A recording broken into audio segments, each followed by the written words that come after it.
পৃথিবীর বুকে আলোকিত মানুষ, যিনি নিজে আলোকিত এবং তার আলোয় গোটা বিশ্ব আলোকিত হয়েছে, তিনি হলেন আমাদের প্রিয় নবী মুহাম্মদ সাল্লাল্লাহু আলাইহি ওয়াসাল্লাম। সেই মুহাম্মদ সাল্লাল্লাহু আলাইহি ওয়াসাল্লামের হাদিসসমূহ যা সুসংরক্ষিত আমাদের মাঝে পৌঁছেছে, সেগুলির অন্যতম একটি হাদিসের সংকলন ইমাম নওয়াবী রাহিমাহুল্লাহ আর রিয়াদুস সালেহিন, সে গ্রন্থ থেকে আমরা ধারাবাহিক হাদিসের দর্শ নিয়ে থাকি।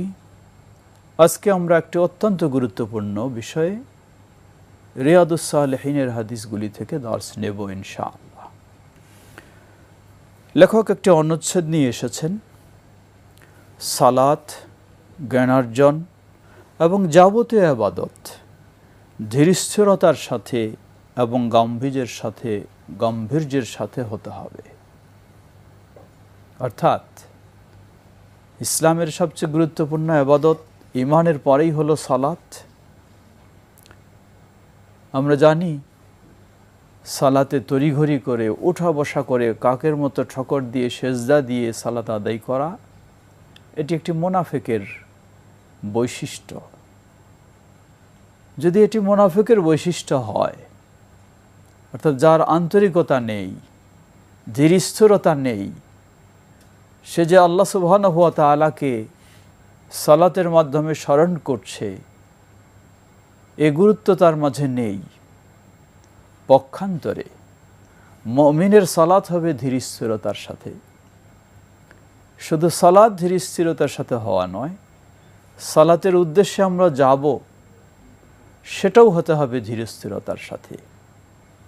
এজন্য লেখক রাহিমাহুল্লাহ তিনি এখানে প্রথমে একটি আয়াত নিয়ে এসেছেন, সূরা আল হজ্জের ৩২ নম্বর আয়াতের অংশ।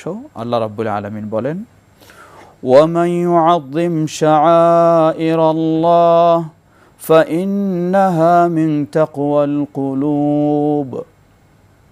ইসলামের আল্লাহর পক্ষ থেকে দেওয়া যে বিধিবিধান, যে ইবাদত, যে নিদর্শনাবলী, এগুলির প্রতি যে সম্মান মর্যাদা প্রদর্শন করে,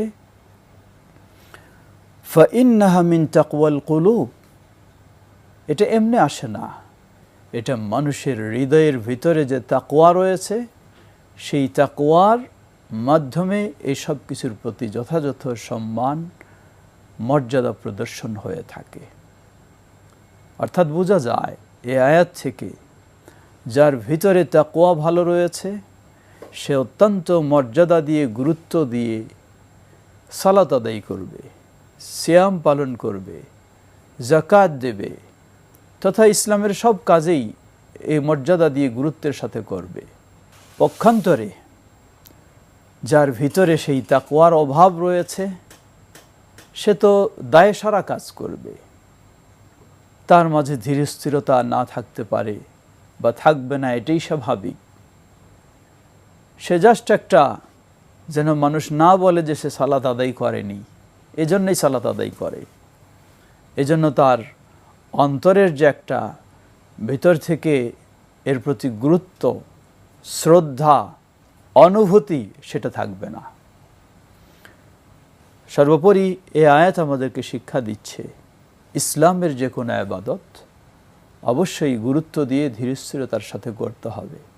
আপনি বাস্তব জীবনে লক্ষ্য করুন, আপনি আপনার পেশা জীবনে যে পেশারই পেশাজীবী হন না কেন, প্রতিটি কাজেই আপনাকে আন্তরিকভাবে গুরুত্ব দিয়ে গভীর মনোযোগে আপনাকে করতে হবে, তাহলে সেখানে আপনি সফল হতে পারবেন। আপনি কৃষি কাজ করেন, অসুবিধা নেই, কিন্তু সেটাও যদি আপনি দায়ে সারা কৃষি কাজ করেন, কখনো আপনি সফল হবেন না। আপনি যত বড় ব্যবসা করুন না কেন, কখনো আপনি দায়ে সারা ব্যবসা করেন না। নিশ্চয়ই আপনি গভীর মনোযোগে এবং অত্যন্ত সর্বোচ্চ গুরুত্ব দিয়ে আপনি আপনার ব্যবসায়িক কর্মকাণ্ড পরিচালনা করেন, যার ফলে আপনি সেখানে সফলতা লাভ করেন।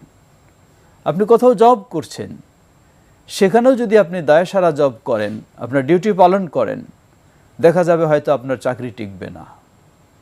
আর যদি আপনি গভীর মনোযোগ দিয়ে, আন্তরিকতার সাথে, গুরুত্ব দিয়ে আপনার ডিউটি পালন করেন, তাহলে চাকরি তো বহাল থাকবেই, উপরন্তু আপনার মানোন্নয়ন হবে।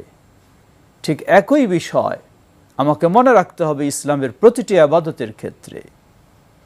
দায়সারা নয়, আমি যদি এই ইবাদতের মাধ্যমে মহান রবকে সন্তুষ্ট করতে চাই, মহান রবের কাছে আমি জান্নাত নিশ্চিত করে নিতে চাই, সর্বোচ্চ শ্রেষ্ঠ প্রতিদান, প্রতিফল, তাহলে অবশ্যই আমাকে ইবাদত পালনের ক্ষেত্রে সে ধরনের গুরুত্ব দিতে হবে, সে ধরনের মনোযোগী হতে হবে।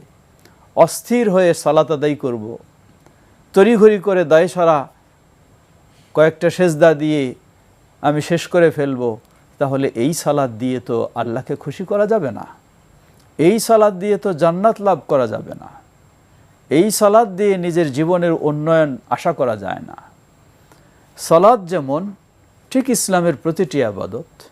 আপনি ইসলামের জ্ঞান অর্জন করবেন, সেই জ্ঞান অর্জনও যদি আপনার দায়সারা হয়, জাস্ট একটা রুটিন তৈরি করে নিলেন, নিয়মিত কিছু আয়াত পড়বেন, কিছু হাদিস পড়বেন, একটা রুটিন পালন করা শুধু, তাহলে সেখানেও আপনি কখনো সফল হতে পারবেন না।